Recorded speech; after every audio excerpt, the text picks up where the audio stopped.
ലോകമെമ്പാടുമുള്ള സിനിമാ പ്രേമികൾക്ക്, പ്രത്യേകിച്ചും മലയാളി സിനിമാ പ്രേമികൾക്ക് ഇപ്പോൾ ചർച്ച ചെയ്യാൻ ഒരേ ഒരു വിഷയം എമ്പുരാൻ.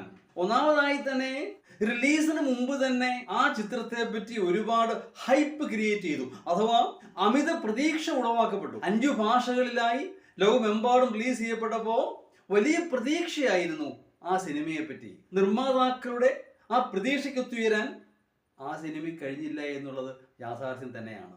അതുകൊണ്ട് തന്നെ സിനിമ കണ്ടിറങ്ങിയ ഭൂരിപക്ഷം ആരാധകർക്കും വലിയ നിരാശയാണ് ഉണ്ടായത്.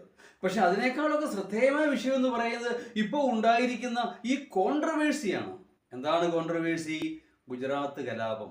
ഇന്ത്യൻ മനസ്സുകളിൽ നിന്ന് ക്രമേണ മാഞ്ഞു പോയിക്കൊണ്ടിരുന്ന ഗുജറാത്ത് കലാപത്തിന്റെ ഓർമ്മ വീണ്ടും ഇന്ത്യൻ മനസാക്ഷിയിലേക്ക് ഉയർത്തെഴുന്നേൽക്കുകയാണ്. ആ വിഷയവുമായി ബന്ധപ്പെട്ട മറ്റു കോൺട്രവേഴ്സികളാണ് അതിനേക്കാൾ ശ്രദ്ധേയം.